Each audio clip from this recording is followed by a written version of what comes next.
एक बंजारा था जो मुल्तानी मिट्टी बेचा करता था। एक बार वह ऊँटों पर मुल्तानी मिट्टी लाद कर दिल्ली की तरफ जा रहा था। रास्ते में कई गांवों से गुजरते समय उसकी बहुत सी मुल्तानी मिट्टी बिक गई।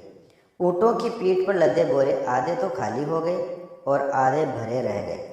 अब ये ऊँट की पीठ पर टिके कैसे, क्योंकि भार एक तरफ हो गया। नौकरों ने पूछा कि क्या करें। बंजारा बोला, अरे सोचते क्या हो, बोरों के एक तरफ रेत भर लो। यह राजस्थान की ज़मीन है, यहाँ रेत बहुत है। नौकरों ने वैसा ही किया। ऊँटों की पीठ पर एक तरफ आधे बोरे में मुल्तानी मिट्टी हो गई और दूसरी तरफ आधे बोरे में रेत हो गई। दिल्ली से एक सज्जन उधर आ रहे थे। उन्होंने ऊँटों पर लदे बोरों में एक तरफ रेत झरते हुए देखी तो वह बोले कि बोरों में एक तरफ रेत क्यों भरी है।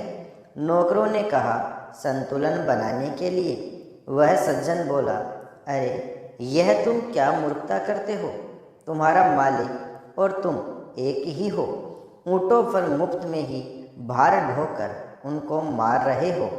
मुल्तानी मिट्टी के आधे आधे दो बोरों को एक ही जगह बांध दो तो कम से कम आधे ऊँट तो बिना भार के खुले चलेंगे। नौकरों ने कहा, आपकी बात तो ठीक है, पर हम वही करेंगे जो हमारा मालिक कहेगा। आप जाकर हमारे मालिक से यह बात कहो और उनसे हमें हुक्म दिलवाओ। वह बंजारे से मिला और उनसे बात कही। बंजारे ने पूछा, आप कहाँ के हैं, कहाँ जा रहे हैं? उसने कहा, मैं बिहार का रहने वाला हूँ, रुपए कमाने के लिए दिल्ली गया था। कुछ दिन वहाँ रहा, फिर बीमार हो गया।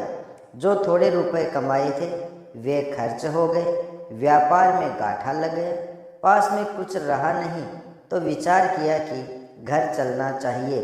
उसकी बात सुनकर बंजारा नौकरों से बोला, इसकी राय मत लो, अपने जैसे चलते हैं वैसे ही चलो। इसकी बुद्धि तो अच्छी दिखती है, पर इसका नतीजा ठीक नहीं निकलता। अगर ठीक निकलता तो ये धनवान हो जाते। हमारी बुद्धि भले ही ठीक न दिखे, पर उसका नतीजा ठीक होता है। मैंने कभी अपने काम में गाठा नहीं खाया। बंजारा अपने ऊँटों को लेकर दिल्ली पहुँचा। वहाँ उसने ज़मीन खरीद कर मुल्तानी मिट्टी और रेत दोनों का अलग अलग ढेर लगा दिया और नौकरों से कहा कि ऊँटों को जंगल में ले जाओ और जहाँ चारा पानी हो वहाँ उनको रखो। यहाँ उनको चारा खिलाएंगे तो नफ़ा कैसे कमाएंगे। मुल्तानी मिट्टी बिकनी शुरू हो गई। उधर दिल्ली का बादशाह बीमार हो गया।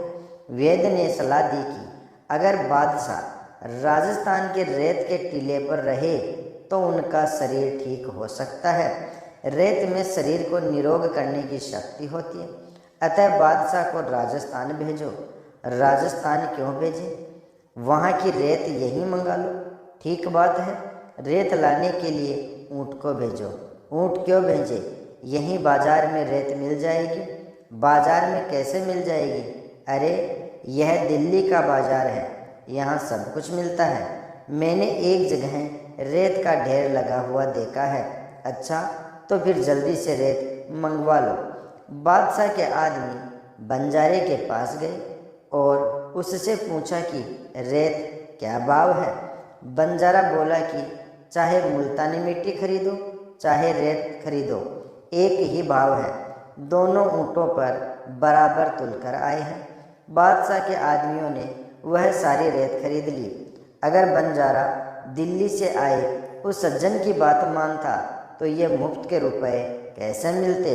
इससे सिद्ध हुआ कि बंजारे की बुद्धि ठीक काम करती थी।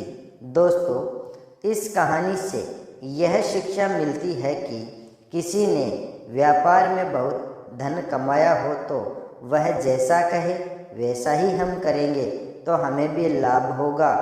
उनको लाभ हुआ है तो हमें लाभ क्यों नहीं होगा। उनकी बात समझ में न आए तो भी मान लेनी चाहिए।